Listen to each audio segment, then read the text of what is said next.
Salut à tous et soyez les bienvenus sur la chaîne qui déboîte. La vidéo d'aujourd'hui est sponsorisée par le Doogee S98, un smartphone avec un système de double écran. C'est une première chez Doogee. On est toujours sur leur smartphone renforcé avec une autonomie gargantuesque grâce à une énorme batterie et un châssis gainé de caoutchouc. Mais maintenant, à l'arrière de l'appareil, en plus de l'écran avant bien sûr, vous aurez un deuxième écran qui en plus a la bonne idée d'être totalement circulaire. Je trouve que c'est une super idée de design, ça donne presque l'impression d'avoir la fusion réussie entre un smartphone et une smartwatch. Bien sûr, vous pourrez afficher l'heure, la date, la météo, toutes ces informations-là, mais aussi et surtout, cet écran supplémentaire vous permettra de prendre vos selfies avec l'appareil photo arrière du téléphone qui bien sûr est de bien meilleure qualité avec ses multiples objectifs que l'appareil photo frontal qui est toujours présent. Néanmoins, je vous rassure, ça a l'air d'être vraiment un magnifique téléphone. Peut-être pourrais-je vous le tester un jour, j'espère. En attendant, je vous invite à aller jeter un coup d'œil dans le lien qui se trouve dans la description de la vidéo pour aller voir ce téléphone de plus près. Mais ça a vraiment l'air d'envoyer du lourd. J'espère qu'un jour je pourrai mettre la main dessus.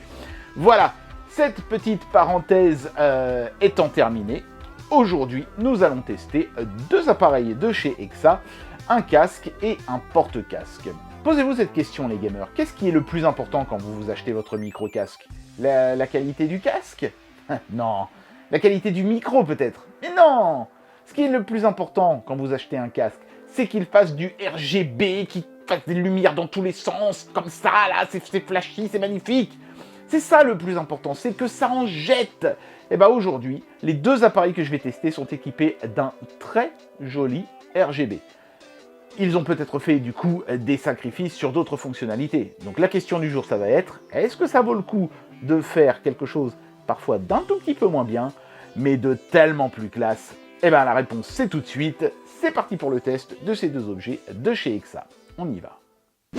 Voilà, donc vous l'avez compris, ce sont donc deux produits aujourd'hui que nous allons tester. Un casque, bien sûr, avec micro, gamer, filaire, mais RGB. C'est mieux d'ailleurs, je pense, les casques filaires RGB, parce que le RGB, quand même, consomme la batterie assez rapidement. Donc c'est toujours mieux d'avoir un fil comme ça, on est tranquille. Et puis un porte-casque filaire, lui aussi, qui est supposément capable de transformer n'importe quel casque analogique, c'est-à-dire qui va se brancher avec des prises jack, en casque 7 points. Je ne sais pas si cette promesse sera tenue ou pas. Le 7 points virtuel, j'ai toujours trouvé ça moyen, personnellement. Mais bon, en tout cas, ce sera de toute façon un bel objet sur votre bureau, puisque c'est vraiment le principe de ces deux objets, c'est d'arborer du RGB et de vous en mettre plein la vue. Quitte, j'imagine, à faire quelques sacrifices sur peut-être le confort ou la qualité de son et du micro, puisque bah, évidemment le RGB a un coût et ces objets restent extrêmement bon marché, fidèles à la philosophie de Exa. Allez, on va commencer par le test du casque. C'est parti. Allons-y donc pour le déboîtage en règle de ce E1000 qui est un casque stéréo. Celui-ci n'a pas de 7 points a priori. Compatible avec la PS4, les PC et les Mac. Vous allez voir en fait comment il se branche. Le micro est un micro de type articulé, il n'est pas rétractable ni débranchable. Et puis donc on peut voir ce magnifique RGB. Je ne sais pas si j'ai le casque de couleur bleue, mais manifestement ce casque est vendu de plusieurs couleurs. Voilà.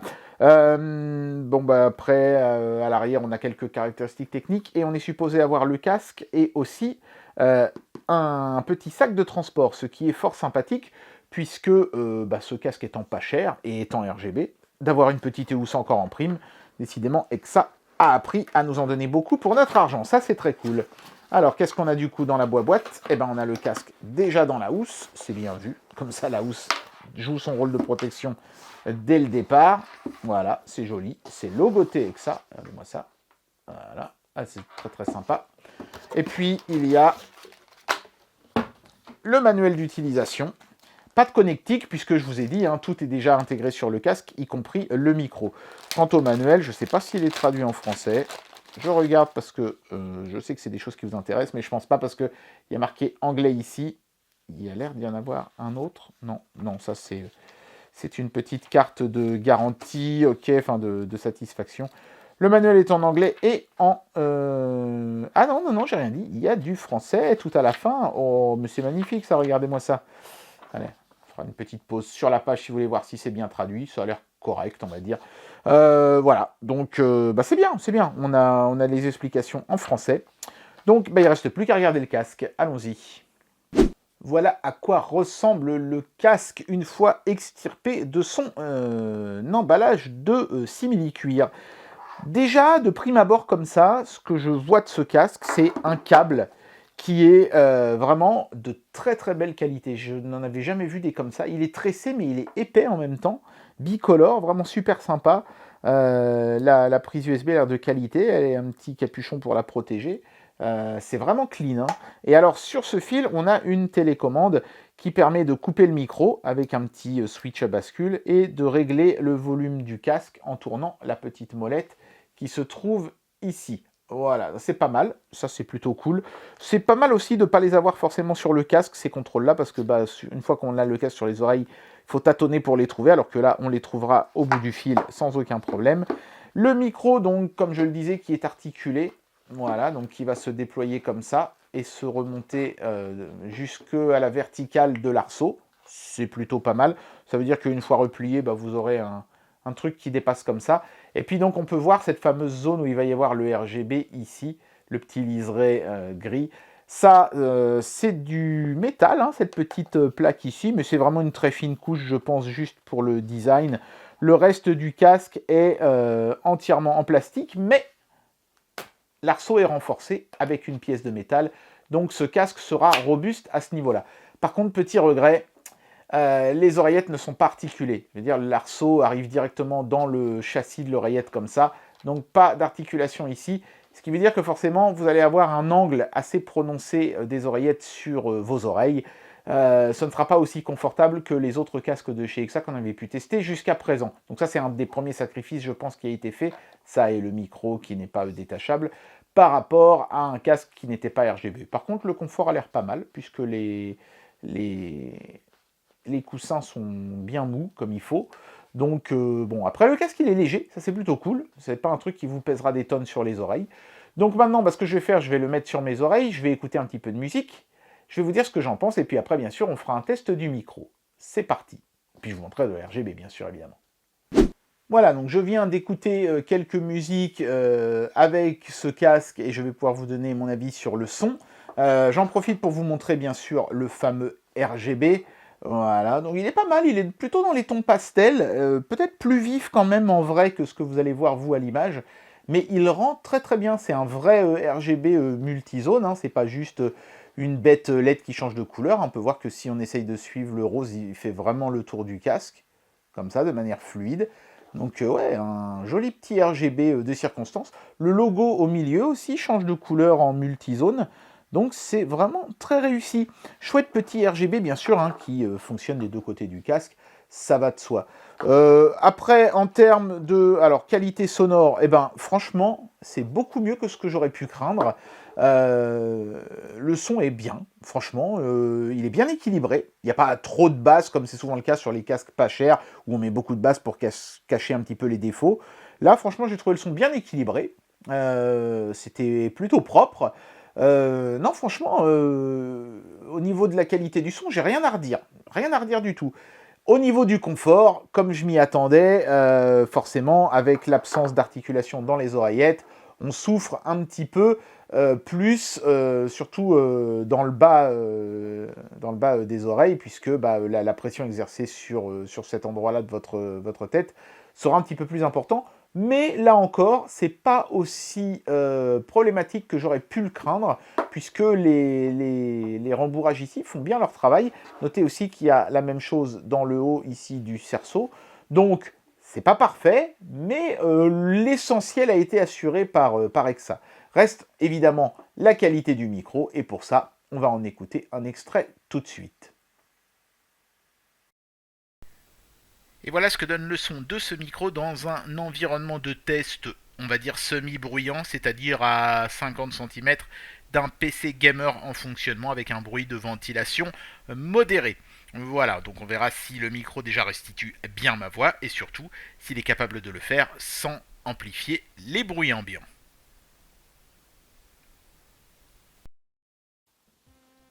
Et voilà comment s'achève la partie casque de ce duo de test. Et alors vous avez pu entendre le micro, moi je l'ai trouvé pas mal non plus, le micro propre en tout cas, pas de saturation, de choses comme ça. Par contre le son était peut-être un petit peu plus plat, un petit peu moins riche que sur les autres micros de chez EXA, qui étaient vraiment très très bons par rapport au prix du casque. Et là forcément, pour pouvoir mettre du RGB peut-être qu'ils ont mis une capsule de micro un petit peu moins bonne. Mais c'est pas un mauvais micro néanmoins, comme on peut avoir sur certains casques premier prix où c'est vraiment catastrophique. Là, ça passe. C'est un peu moins bon que ce qu'on avait avant, mais ça passe quand même. Globalement, ce casque, voilà, EXA a fait quelques compromis pour faire rentrer du RGB dedans, et moi je trouve que c'est plutôt globalement réussi.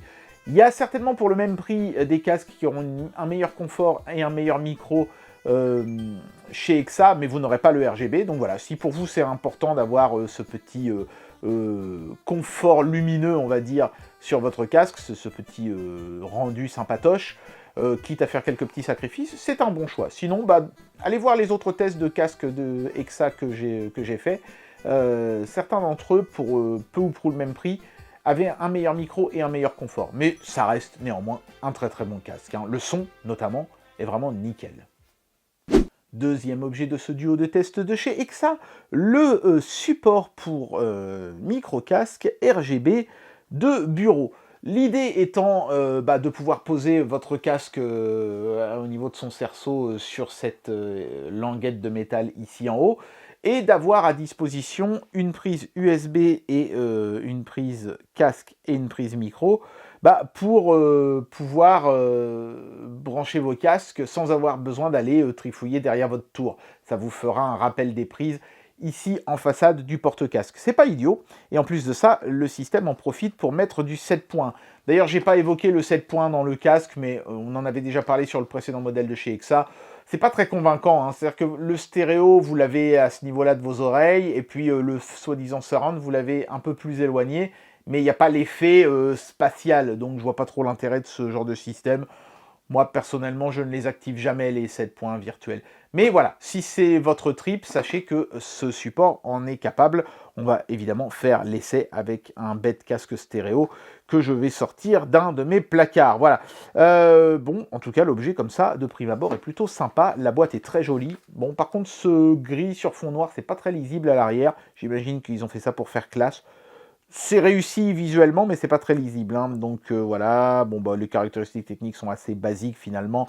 On est sur quelque chose qui est en plastique et en aluminium, nous dit-on. Donc on va procéder au déboîtage. C'est bien coincé à l'intérieur. Voilà, il y a un deuxième carton à l'intérieur de celui-ci. Je pense que, oui, c'est ça. Ça s'ouvre sur le côté. Hop. C'est plutôt joli. Alors, qu'est-ce qu'on a là-dedans? Il y a des petites vis, donc je pense qu'il y aura un peu de montage à faire. Il y a un tournevis qui est fourni pour le faire d'ailleurs, la notice, et un câble USB à un bout et USB type C à l'autre. Ça, c'est pas mal, parce que c'est le genre de câble toujours intéressant à posséder. En plus, il est de belle longueur et de belle qualité. C'est très sympa.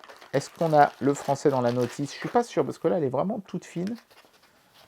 Celle-ci, je pense qu'elle n'est que en anglais. Ouais, c'est une notice uniquement en anglais. Bon, après, voilà, vous branchez le truc à votre PC et puis c'est tout. Il y a des instructions de montage pour monter le truc, mais c'est pas bien compliqué. Vous voyez qu'il y a 4 petits trous ici. Et manifestement, il va y avoir 4 petits trous dans cette pièce de métal ici. Voilà, c'est ça. Tac, tac, tac, tac. On vient mettre ça ici comme ça. Hop, on visse. Je pense que c'est dans l'autre sens. Voilà, exactement. Et ça va nous donner l'objet final. Je vais faire le montage hors caméra. Et on regarde ça de plus près après. Voilà ce que donne le produit une fois qu'il est assemblé. Bon, les 4 vis tiennent bien, franchement, il n'y a pas de souci. J'étais un peu inquiet, je les trouvais un peu petites, mais franchement, elles sont costauds, il n'y a pas de problème. Et en plus, ils en ont mis 5 dans la boîte pour 4 qui sont réellement utiles, donc vous en aurez une de rab, si vous en perdez une pendant que vous faites le montage, par exemple. C'est très cool. Et donc, on peut voir le bel éclairage RGB, qui est beaucoup plus vif que sur le casque cette fois-ci, et qui, je pense, du coup, s'intégrera mieux, vous voyez, à un setup gaming. Alors je ne sais pas si ça rendra bien à la caméra, parce que forcément le framerate de la caméra va jouer, mais Il est très fluide ce RGB et on a pareil hein, des couleurs qui font le tour du système de manière assez convaincante. C'est un RGB 8 zones. Et en plus de ça, en appuyant sur la zone tactile qui se trouve à gauche de l'objet ici, vous voyez, il y a un bouton en forme d'empreinte digitale, on peut changer le comportement de ce fameux RGB. Pour le moment, hein, je l'ai juste mis à une powerbank pour vous montrer, hein, il n'est pas encore branché à un ordinateur. On testera le 7 points hors caméra. Mais voilà, quand j'appuie ici, je peux avoir uniquement, par exemple ici, du rouge, du vert, du bleu, du rose, du jaune, du turquoise, du blanc, des couleurs unies mais qui changent l'une après l'autre, pas de RGB du tout, ou moi ce que je préfère, cet effet arc-en-ciel qui est si plaisant à regarder et qui évidemment est légion sur le matos RGB. Mais c'est sympa qu'on puisse intervenir sur le RGB, surtout sur un objet comme ça où évidemment de base le RGB n'est pas présent en règle générale. Donc ensuite on a une prise USB ici qui est pas mal parce que vous pouvez recharger vos smartphones ou ce que vous voulez avec, mais aussi bien sûr brancher votre casque. Il y a une deuxième prise USB ici, donc ça vous fait un hub USB, hein, c'est un doubleur de prise USB. Une prise deviendront deux prises. Ici, vous pouvez brancher votre micro-casque qui serait TRRS, donc ça c'est très cool. Mais vous pouvez aussi brancher votre casque et votre micro séparément. Si vous avez un micro-casque à deux prises, c'est ici que vous le brancherez. Si vous avez un micro-casque avec une seule prise, c'est ici que vous le brancherez. Attention, c'est seulement sur ces prises-là que vous pourrez avoir du 7.1, pas sur l'USB a priori. Et voilà un petit peu le look général de l'objet avec un casque posé dessus. Évidemment, j'ai remis le même casque de chez EXA avec son RGB, plus celui du pied. Alors là, vous êtes le king. Hein. Là, c'est bon, hein. Vous avez vraiment le setup gamer ultime. La languette, elle a un petit peu d'élasticité, donc c'est pas mal. Parce que du coup, ça protège votre casque contre les chocs, par exemple. C'est bien vu. Et c'est chouette. Hein. Moi, j'aime bien l'effet que ça fait hein, sur un bureau. Ce sera vraiment nickel. Si vous savez jamais où poser votre casque et que vous cherchiez un objet comme ça pour pouvoir avoir un pose-casque dans votre setup gaming, ça peut être pas mal. Bon, moi personnellement, j'en ai pas besoin parce que sur ma tour, il y a un truc escamotable qui permet d'accrocher les casques. J'ai aussi un système dans mon écran qui permet d'accrocher le casque. Et en prime, sur mon bureau, il y a un truc pour accrocher le casque, et c'est ça, moi, personnellement, que j'utilise. Mais si vous n'êtes dans aucun de ces cas de figure et que vous saviez jamais où poser votre casque, c'est beaucoup mieux de l'accrocher comme ça et d'avoir les oreillettes qui ne touchent pas une surface dure, parce que les oreillettes, elles n'aiment pas ça. Elles n'aiment pas qu'on les pose sur quelque chose de dur. Là, elles seront en suspension. Les mousses ne seront donc pas déformées par la pression du support sur lequel elles sont posées. Il n'y aura vraiment que à cet endroit-là, voyez, où le cerceau repose sur la languette, mais encore une fois, comme la languette est élastique, ça ne sera pas un gros problème. C'est un bel objet bien conçu et intéressant. Bon, quant au 7 points, très anecdotique, comme je le pensais, il a le mérite d'être présent, on va dire, mais bon, je pense que on aurait pu vivre sans. Bon, c'est pas ça qui fait monter le prix de l'objet de toute façon. C'est un très chouette objet, hein, dans un setup gaming, il fera le plus bel effet. Et bien voilà, c'était le test de ces deux objets RGB de chez EXA. Des objets qui ont fait quelques petits sacrifices pour avoir du RGB, mais bon, j'ai envie de dire, des loupiottes qui changent de couleur dans tous les sens sur un setup gaming, ça n'a pas de prix. J'espère que cette vidéo vous aura plu, et moi je vous dis à très bientôt pour un prochain test. Allez, tchuss!